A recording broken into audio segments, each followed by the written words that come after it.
I hope you can hear us online. And again, thank you so much for joining us. And I'm gonna give some brief introductory remarks before we get started. I want to thank Dr. Kristen Linda, of course, Dr. Deborah Yazan. We're a threesome team here working with Mike for the last several years. And also, of course, Dr. Hudson Thomas from Texas Women's University, who's online, and she may not be able to join us the whole time because she's also on the committee.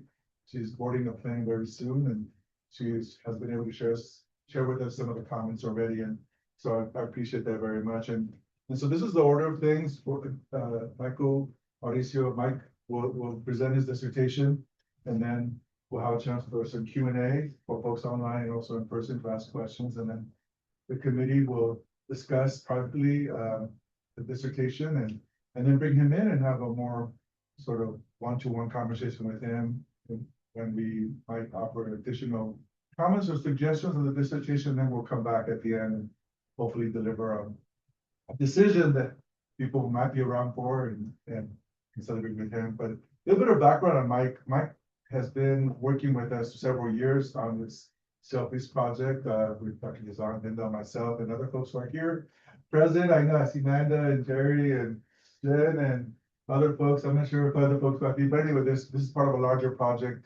And Mike came to us after finishing his MA degree in education with specialization in English language teaching from the Philippine Normal University in 2020. And before that, he had his PA in secondary education, also from the same university. And since then, well, since he's arrived here, he's been very busy helping us disseminate some of the research, some of the work we're writing up. He's presented to some of you as well at the National Research on Science Teaching National Conference, the National Association for Bilingual Education, the Language Education for Sustainable Development in Germany, and also abroad, the Linguistic Society of New Zealand. Some of the local conferences included maybe some of the colloquium work we've done here in the College of Ed. But again, nationally, the American Association for Applied Linguistics and the TESOL International Convention.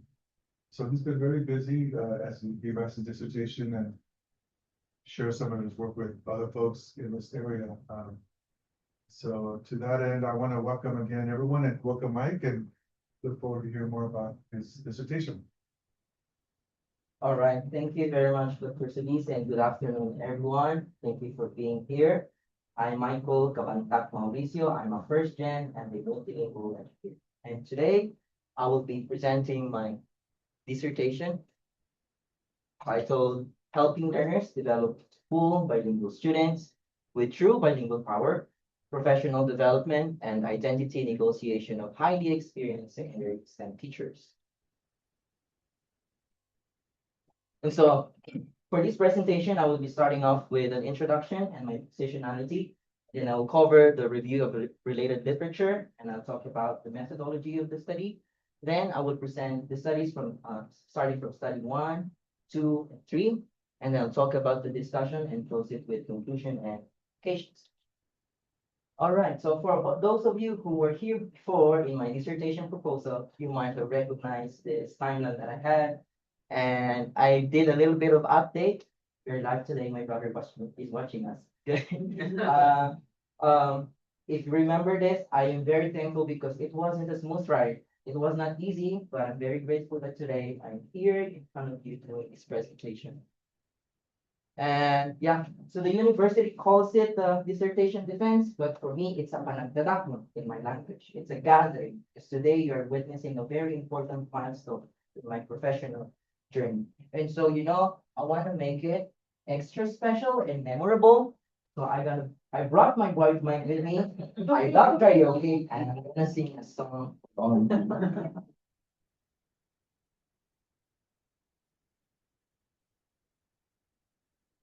I see trees of green, red roses too. I see them bloom for me and you, and I think to myself, what a wonderful world.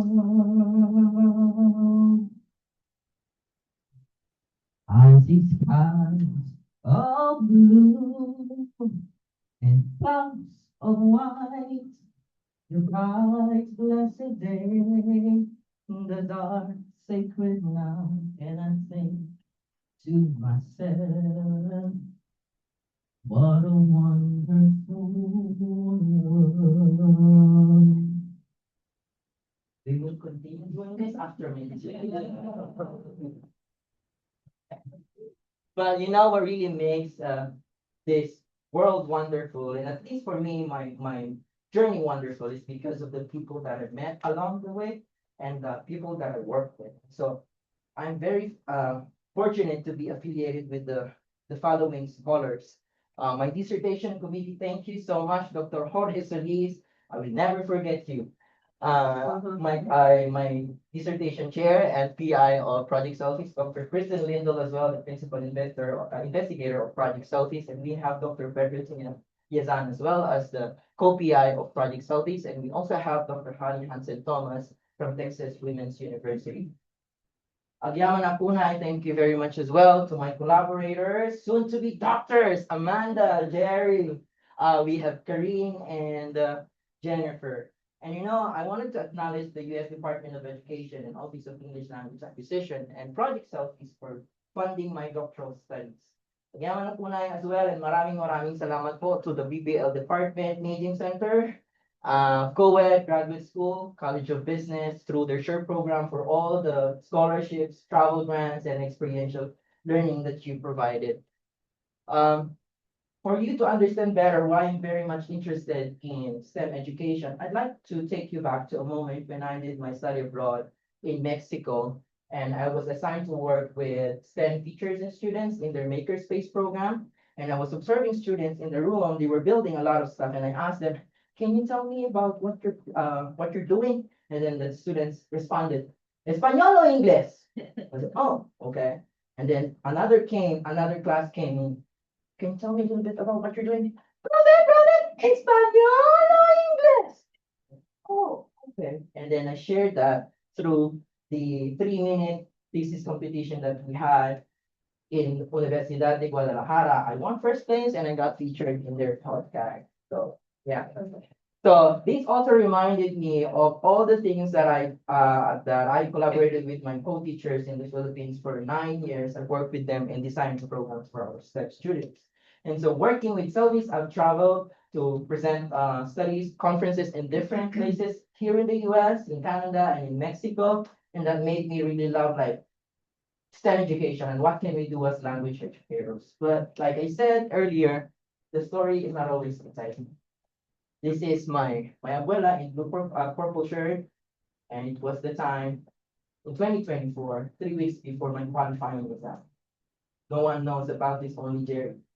And she died, she passed away. I don't know if I should go with the qualifying exam or just grieve. And I said, Jerry, I need 3 days. I will be back. I just need to breathe. But the emotions and the grief comes in waves. It doesn't come like at once. So I didn't know how to proceed. I'm away. And even finishing this, I know I'm not gonna be able to see her again. So I turned into something that keeps me moving. So I went into gardening. And if you scan this QR code, you will see how I documented my journey. And please don't forget to subscribe. So all my decisions happened in this 6 space. And I said, you know what? I'm gonna do a 3-essay dissertation and I will finish it in 1 year. So thankfully, with my mentors, I'm here today presenting to you this study with 3 research questions. I don't know what happened to the graphics, but yeah. So these are the 3 research questions. The first one is, how do high-X secondary STEM teachers participate in instructional coaching, focus on critical sociocultural pedagogical practices? The second is, how do they plan, adapt, and reflect on their teaching of PMLs as they participate in instructional coaching? And then the third one is, how do they negotiate their identities as both STEM and language educators? I'd like to remind everyone that although these are research questions, I treated them as standalone studies, meaning each of these research questions are study in itself, and they are addressing the main topic, which is professional development of STEM educators. So there it is. All right, so repaso the literatura. These are all in my manual. I want it to be reflected in my scholarship as well. So why do I focus on highly experienced teachers? In literature, they are also identified as seasoned or veteran with 3 to 5 years of teaching experience, but some scholars say that it has to be 10 to 20 years of teaching experience. In leadership, they are described as plateauing or teachers who are increasingly detached from work, have declining levels of job satisfaction and commitment and enthusiasm across the later stages of their teaching careers. What's important to note here is that these cluster of teachers have well-established instructional routines, which are rooted in their long-held assumption and understanding of STEM education. Now, when I did my review of the literature, this is what I found and what I saw. Most of the studies are focusing on improving pedagogical practices with less attention to identity work or agentive practice. And in terms of duration, it's implemented from 1 week. Sometimes they call it episodic, right? 1 week, 2 days, something like that. 5 years and 5 years. It is also delivered in-person or distance-based formats, but concentrates heavily on science and mathematics. In terms of assessing the effectiveness of these initiatives, researchers are using multiple data sources such as graduate school level coursework, classroom observations, surveys, interviews, teacher reflections, and artifacts. I'd like to you remember this. I'd like you to remember this because this is where the dissertation is coming in, and how can we better understand identity work of these teachers. All right, so what does the literature reveal to us? So I've seen the value of ongoing structured support through in-person or distance-based PD programs for STEM teachers, but we also see the importance of allowing the teachers to have sufficient time to interact with the PD content because sometimes it's new, so they have to have the time to really, be comfortable with the practices or whatever they are learning, and then take the time to also implement this. What's missing in other PD initiatives is that the reflection, right? So they don't have that. One thing that I noticed as well is that I've seen evidences of the 5 features of instructional coaching, since this is focused on instructional coaching, as introduced by Desimone and Bach. We have content focus, active learning, coherence, sustained duration, and collective participation. But if you look at it closely, there's no specific or explicit mention about identity work, or agency or emotions or things like that. And so this is where the study is coming in. We need to pay attention more to seeing professional development as identity work. We have the scholars who actually still have this argue here. And then looking at the linguistically responsive instructional practices in STEM classrooms. And so let's look at the methodology or wagas the Sukisuki. So SELVIS is funded by the U.S. Department of Education through the Office of English Language Acquisition. And let me walk you briefly to the SELFIS PD framework and activities. So we have we begin with intake interview, and this is helpful in understanding the experiences and background of the teachers as they enter the program. And then they will begin in the summer.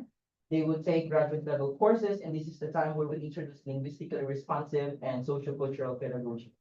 On the subsequent semesters, they will take graduate level coursework again, but it's coupled now with professional learning committees and the instructional coaching cycles. This is the time where we introduce the standards of effective pedagogy. I provided the handout as a reference for the purpose of time, because I'm going to discuss all of it. And after completing this, they are expected to take the Texas supplemental examination, either in bilingual education or ESL. Then they will have the exit interview. If they decide to continue, the product may also fund them for the remaining 15 credit hours to complete their master's degree. All right, for additional information, we partnered with 2 independent school districts, 34 schools with 55 in-service, upper elementary or secondary teachers. Now, I want to direct your attention to the profile of our participants. As you can see, we have significant number of teachers who have more than 15 years of teaching experience. This indicates the strong presence of highly experienced veteran or seasoned teachers in our program. And when I look at their profile, a lot of them are actually teaching science and mathematics. This is a very important detail because this directly informed my decision in designing my study.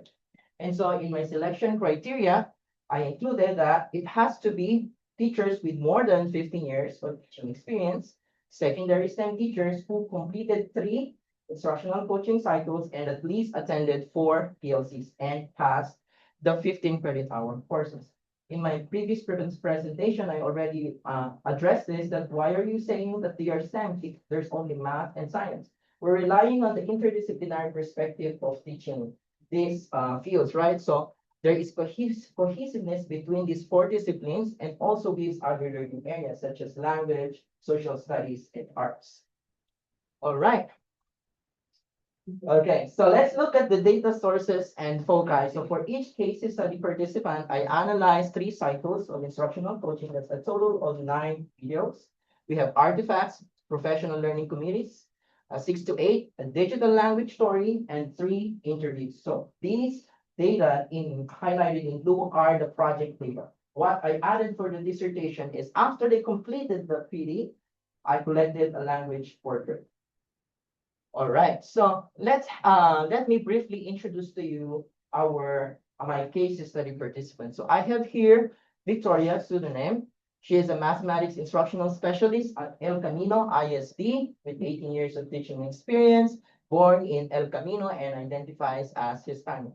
What's importantly notable in her language portrait and my interviews with her is that she was recalling or recounting her experience as a learner in the classroom where she was called as a coconut or dirty.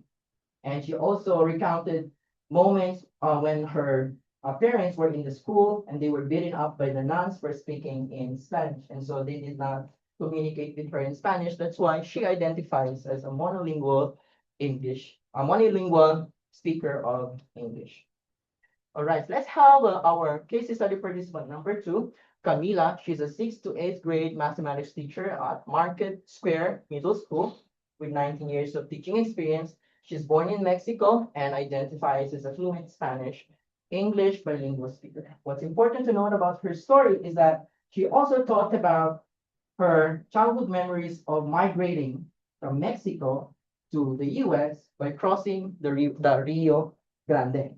And she talked about the scar that she has on her upper arm to remember where she came from, where he got the vaccination from Mexico. And she always talked about the pulsera roja as a way of protecting herself for bad energies. And if you look closely, there are math formulas here. She said like math is part of my language repertoire, like paraphrasing. All right, so our last case study participant is Tiago, a 10th grade science teacher at Riverwalk High School in a dual language bilingual education program with more than 25 years of teaching experience, born in Panama and identifies as a fluent Spanish-English bilingual speaker. In his language portrait, you will see that it features the Puente de las Americas, a landmark bridge in Panama, a place where he connects himself with his linguistic and cultural background. What's important to note about him is that he came from the industry before shifting to education.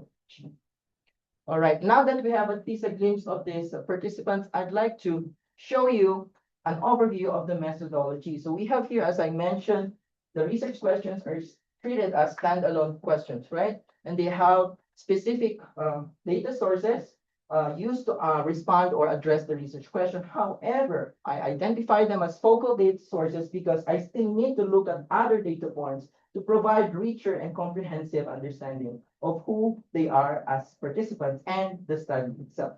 All right. If you look closely as well, study 1 and study 2, they use the same theoretical framework, but different focus. The first one is participation in the programming, the instructional coaching. The second is looking at what's happening in the classroom. The third one is using LRI and teacher identity to look at to examine the data for digital language stories, instructional coaching, and language portraits. I'll be talking about some of these orientations and constructs as I present the findings. Are we still okay? All right. So, Mena, Spanish. You probably remember the Shakira. Okay, so study 1. This is titled, I want to help other teachers as well. highly experienced secondary STEM teachers in professional development centered in critical social cultural pedagogy. Again, the research question is how do these teachers participate in instructional coaching? And drawing from a social cultural perspective, I rely on Martinez-Hinestrosa's definition of participation, which is a situated and evolving social experience of engaging in meaningful shared activities. So I looked into what they are doing, what they are talking about, what they are thinking, what do they feel, how do they feel it, and whenever they receive feedback and the sense of belongingness. Also, following ROG of 2014, I look at the change in participation. Okay, what happens over time to see their learning trajectory. All right, so here are the findings for study number 1. May not be able to provide you examples for each theme due to time constraints, but I will present you some examples to highlight the theme that I'd like to highlight in this, to capture one, yeah, that's what I'm saying. To highlight the theme that I would like to present in this presentation.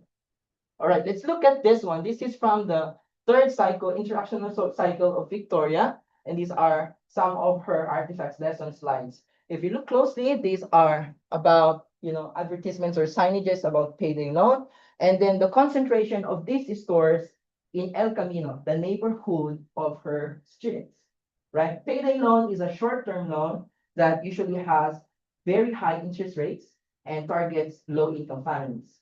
And these borrowers are expected to pay in their next paycheck. But what happens is they end up in cycles of debt, right? And so she's using payday loans now to introduce the lesson on linear equations. And linear equations is a mathematical concept where it showcases or shows the changes of something in a constant rate. So in this case, Victoria wanted to showcase or show students how the total amount of loan increases over time after 1 week, 2 weeks, 3 weeks, and what happens to them if they have those amount of loans, right? And by doing that, they had a conversation with the coach. I'm gonna do critical stance. And critical stance is actually a practice from those SPC plus practices, right?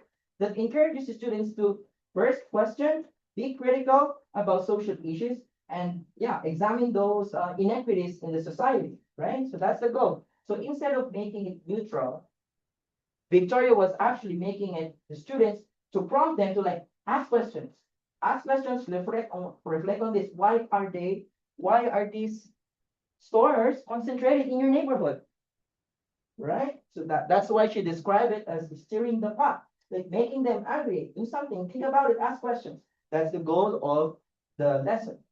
And so let's look closely at the data, what's happening here.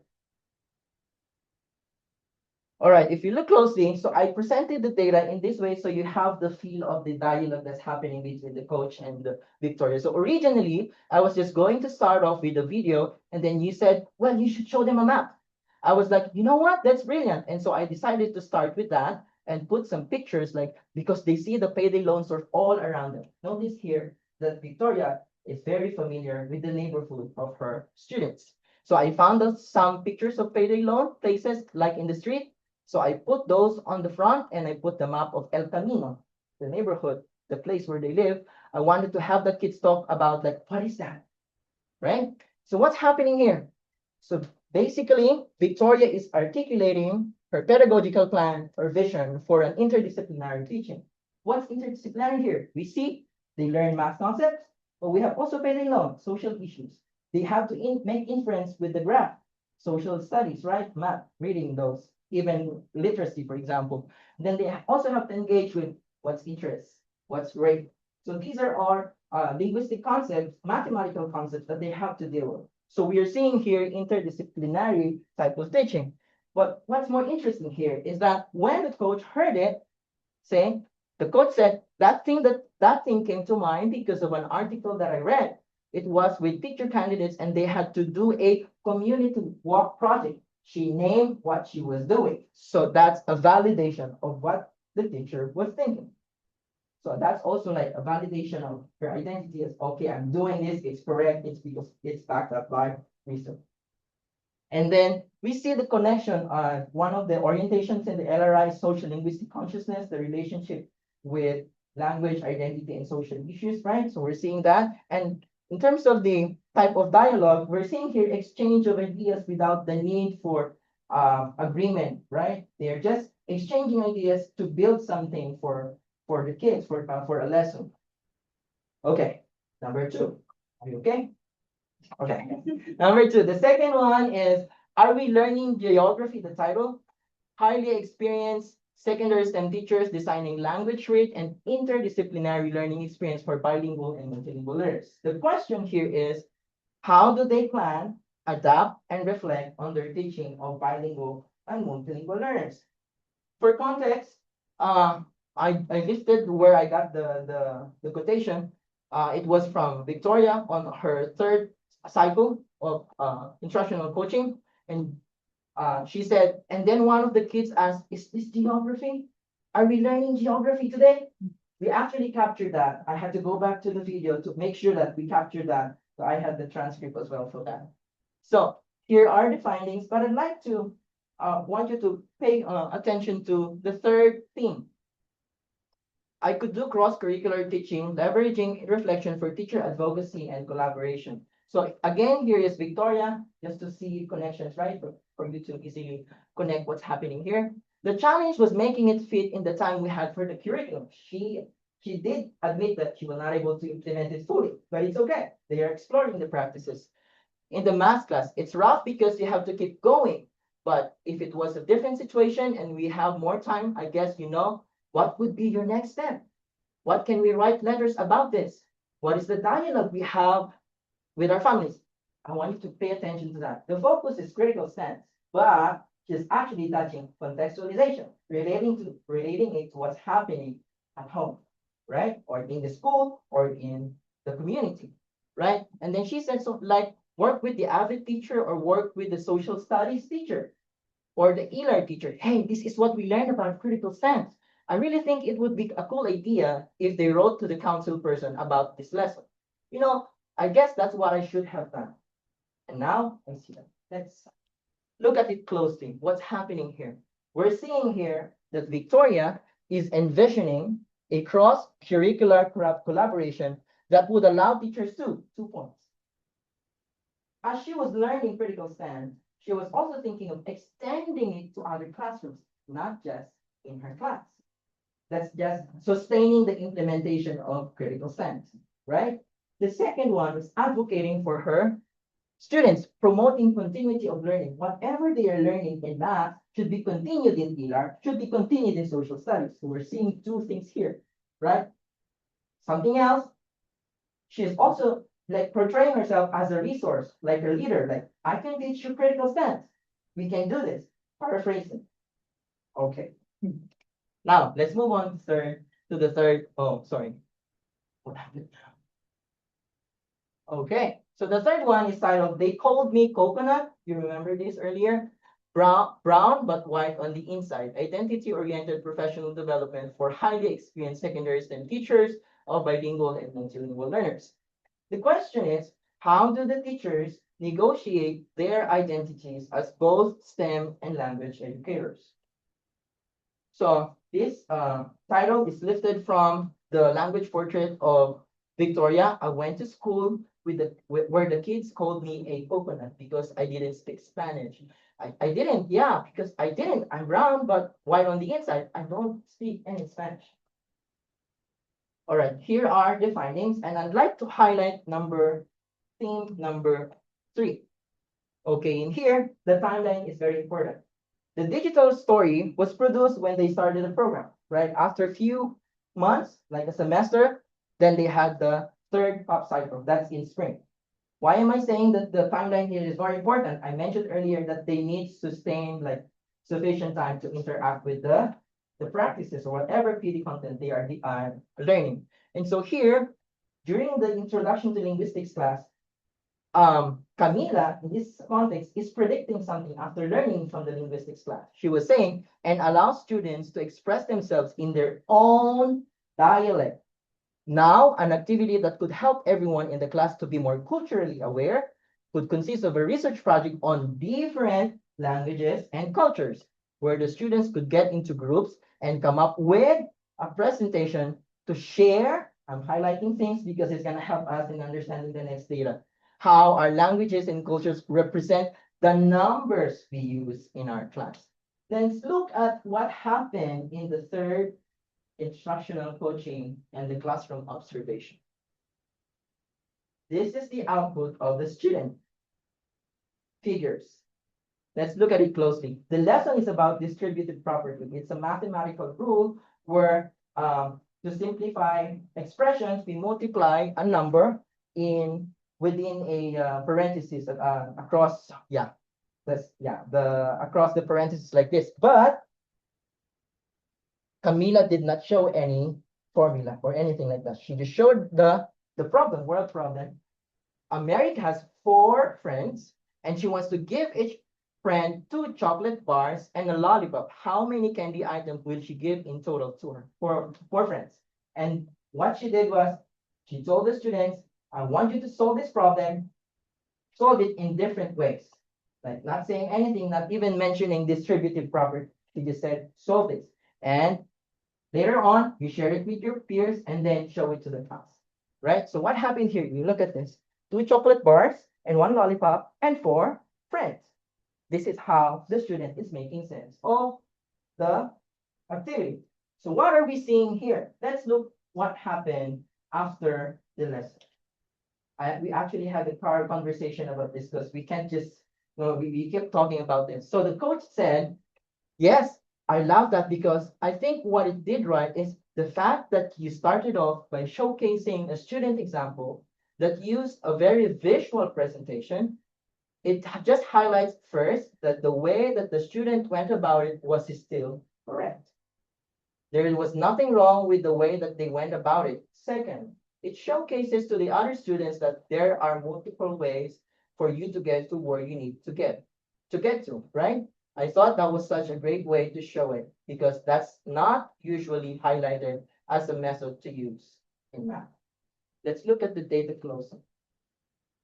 So in the first data example, we're seeing here again that Camila was articulating what she wants to do in her class, the pedagogical plan, a vision for a language-oriented disciplinary teaching by what? Integrating dialects, different languages and cultures. But it was refined after 2 observations. She was not comfortable doing it yet, but when we saw her demonstrating it, we just look at each other and like, this is it. This is happening, right? So enacting or implementing SPC practices in a more refined disciplinary lesson, like just for the warm-up, as simple as this, but encouraging the students to speak because that's her problem. Students are not, they don't want to speak. So in this way, they were able to showcase their work and the teacher used it as a springboard. Like now let's talk about distributive property, right? So she used the students' work as a springboard, which means like, oh, this is right, this is correct, we're using it for our lesson. And again, in here, what's more important here is the affirmation of the identity. Affirming language teacher identity by naming the execution of the SPC plus practices. The way it works in my head is like, you say, you tell me you love me, but how? Why? You love me because what? It's happening here. Like, you are this because what did you do? Mentioning all the stuff that I just read to you, right? So that's the data samples that I have for you. Now, pakadagupan. Discussion, conclusion, and implications. What did we see on these data samples?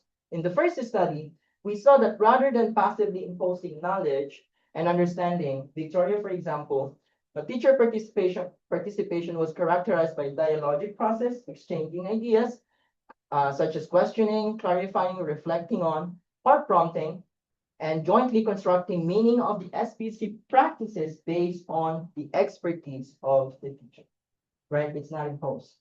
On study number 2, we saw that the teachers leverage reflection inherent in the instructional coaching, not only to contemplate on their implementation, but also thinking about what can they do in the future, how can they collaborate with other content areas to sustain the implementation of the practices and to advocate for the students' continuity of learning, taking on leadership roles as well as seeing themselves as resources for other teachers. For number 3, we saw that the findings reveal how identity negotiation was demonstrated or materialized through exposure to a range of reflective PD activities. We have the digital story, we have the PLC, we have the instructional coaching, and we have the interviews. Then we have the language portrait, which provided richer data about the, the participants. And we see these PD activities played key roles in the processes of naming, affirming, validating, and refining teachers' emerging practices, reinforcing the human and relational connection nature of identity negotiation. And this is not included in the presentation, but I would like to mention that two of the participants, Camila and Victoria, even mentioned like I've never had this kind of conversations before with my administrator. In my 19 years of teaching experience, I never had this kind of feedback. So they are just very grateful for that. So the human aspect of it, there's more. Was not able to present samples from Tiago, as you noticed, but we can have that later on in our conversation. So in conclusion, for teacher practitioners, findings underscore the value of participating in collaborative and reflective practice for continued professional development, even for experienced, seasoned, or veteran teachers. For school administrators, the findings highlight how professional learning becomes meaningful and engaging when grounded in mutual respect of expertise, right?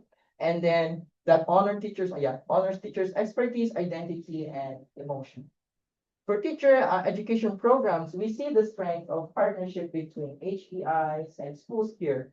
School gain access to research-informed pedagogical practices or approaches, while HEI strengthen their teacher preparation programs by grounding coursework, research, and teacher training in actual classroom context. And in research, we also see the value of examining teacher learning as a multi-dimensional process that involves cognitive, emotional, and social-cultural dimensions. And we've seen this in the digital story, language stories, and the language portraits. And yeah, well, I'd like to say that when I was doing this, I was finishing this, there was a lot of emotions because I have a different concept of a coconut, a dirty, and a river. Let me tell you, I was crossing the river to get to my school. It was typhoons and stuff like that. The coconuts for me is like something good because I use it to cook the cassava cake and sell it in class. So I have like a different understanding of what was happening there. And I said, you know what? I need to draw my language portrait as well because it's just too much. I cannot sleep. I was in the garden because I can't take it while I'm breathing, right? So I said, let me draw my language portrait. And I remember Dr. Rizan, we had it in our assignment. I had this sketch, an old man looking at the young guy on the mirror. You know what? I'm gonna draw it. I was in the library. And if you wanna know more about this, my methodological decisions, I would appreciate if you read my positionality. There you will understand why I made all of these decisions. And so I reversed it. It is now me looking at the old guy, talking about what I learned in this process. That I cannot just give up. And so, yeah, this is me, the new me, also singing karaoke. And that's it for me. Agyamanap, magbalo, salamat, gracias. I don't know if I can pronounce it correctly. This is obrigado. Thank you so much. You can have a copy of this presentation. If you want a copy of this presentation, you can visit my website. The slides are available there. You just have to click on projects and you will see presentation slides and download the file. Salud sud or questions. Thank you. Thank you, Mike. So we do have time for questions and answers from the audience and from folks online as well. So please, please comments or questions. My first congratulations on the amazing work. Thank you for your presentation. I was just curious about the process of collecting the liquid portraits. Then, like, did you hand out from, or did you co-construct that with the teacher? So basically, I adapted it from a previous works from Lao 2016. I have the reference on I have it. It's also on the manuscript, right? What happened is after they completed the PD activity, so I think I collected it in the fall of last year, and then I emailed them through their accounts, right? Like the ETS8 emails. Then I just provided them the prompts. But before that, I had to get the approval for IRB modification to add that as my data. When I got the IRB modification, I got approval, and so I sent it to them. And then in the instruction, it's included that you will draw your portrait and then we will meet. We'll schedule your meeting with me for 20 minutes for an interview. We will talk about your language portrait. That's when I learned about the Rio Grande, the Vacuna, the Pulsera, the I mean, the bridge basically, right? So all of those. And then I think what I noticed that time, because they already know us already, so even without prompts, they started to like say things like with that climate of trust, like like referencing, you heard me before talking about this, and like it's adding more details. Like, okay, I don't know this. But why are you talking about coconut? I have a good image of a coconut in my head. You know what I'm saying? So that's what. Thank you so much. Questions? Thank you so much for sharing your story and your work. I learned so much about you when you've done here.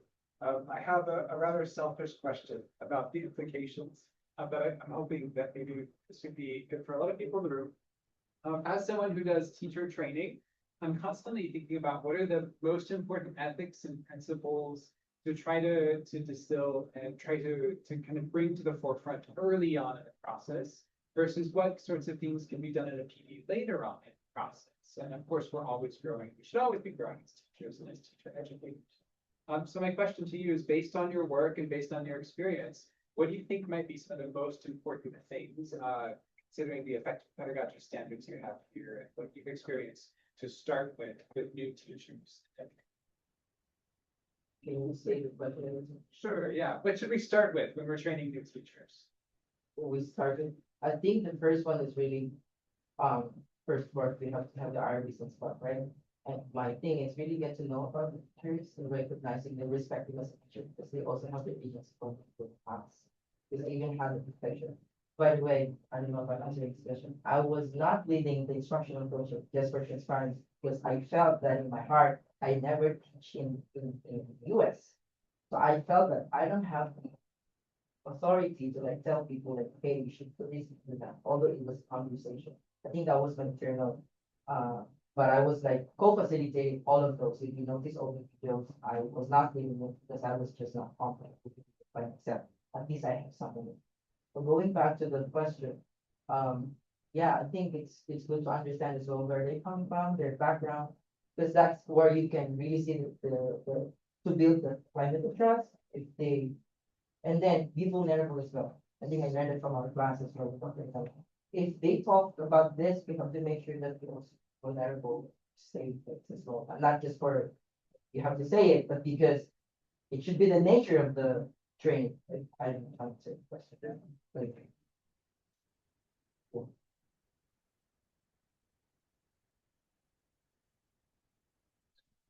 So Michael, as somebody who has taught in the Philippines, right? Just, throughout all the observations and interviews and everything you did, what was one of the most surprising things that you learned about teachers that teach here in this context, versus what you saw, right, as a teacher back in the Philippines? One thing for me, like the first thing is because I went to Mexico, so that's actually the revelation of everything. Because when I saw them like using knives and everything, like in the class, the teachers were just okay, they're fine. Like they are building, they have the saw, they have the grinder, whatever. Oh, this is a mess. What are they doing here? But I've never seen that. Yeah, it's like just let them work and let do stuff. They are building boats. They are building sustainable design, 7 sustainable designs for a house, and they will have to sell it. And then now they have to explain me what are the sustainable designs that's integrated in your house. And they have to, how do you call this? The carpenters will do it. I've never seen that here. And even like the security aspect, I know it's understandable, but in my case, like we just saw the kids outside playing, they have spaces to play. And like part of that's why we build those. If you saw the programs that we have, we build those programs to make sure that they have hands-on experience. Like, show me, what are you doing? What are you measuring? So what is that for? I don't know. But again, one more thing is that, for example, it's specialized, like for example, the engineering specialization, like building boats, it's only for a certain group of students. For us in the Philippines, it's for everyone. Even if you're not a business person, for example, if you want to learn about this, come, we will show you. Let's learn about things like that. And that's actually what I like about the Natives. They have that I think, model as well, like come as you are, whatever your area of discipline is, I was like, let me go. So that's why I learned from that as well. So, I don't know, did I answer the question?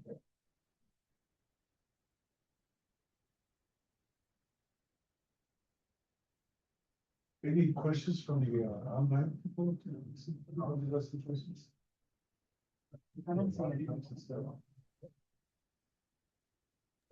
I have a question. Can y'all hear me?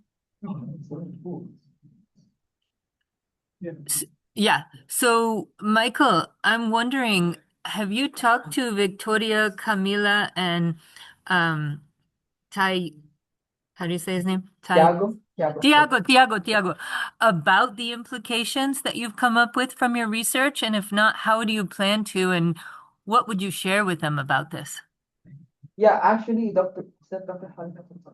So I think the one that I wanted to have is have a conversation with them again. I haven't had this conversation with Dr. Solis, but I was thinking of reaching out to them again, presenting this for everything is out.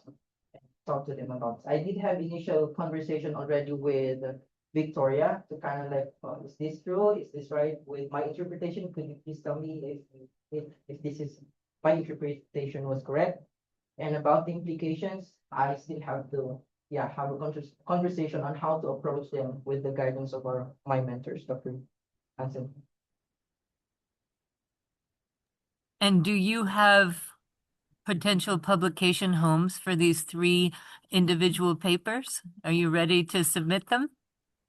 I think that we already had conversations with Dr. Solis, and thank you so much, Dr. Solis, because he asked me to like find a list of journals, their focus. I have that on my list already, so probably not tomorrow, but for the next.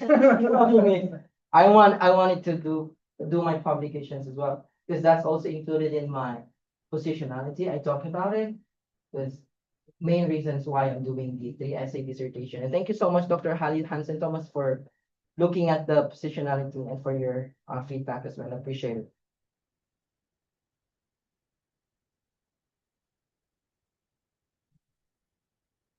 Other comments, questions, and kudos for Mike before we have a sort of a closed meeting with him?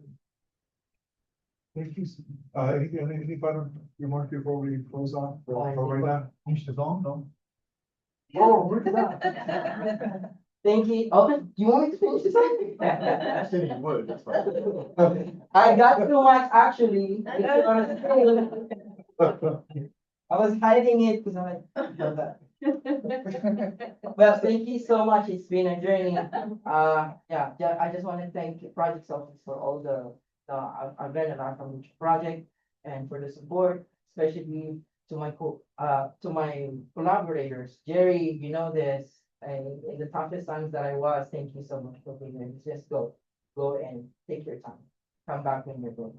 Come back when you feel like you're good. And Amanda, thank you so much for being patient with me during those times.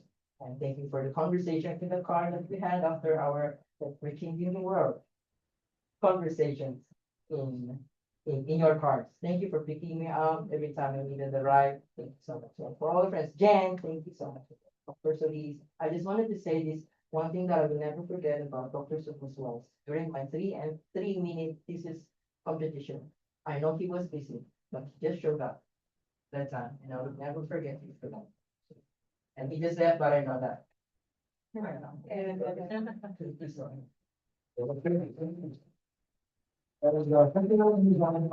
We're gonna pause here for a little bit and we're gonna meet with the committee and if you wanna stick around, I think we'll probably be able to make a formal announcement after an hour or so.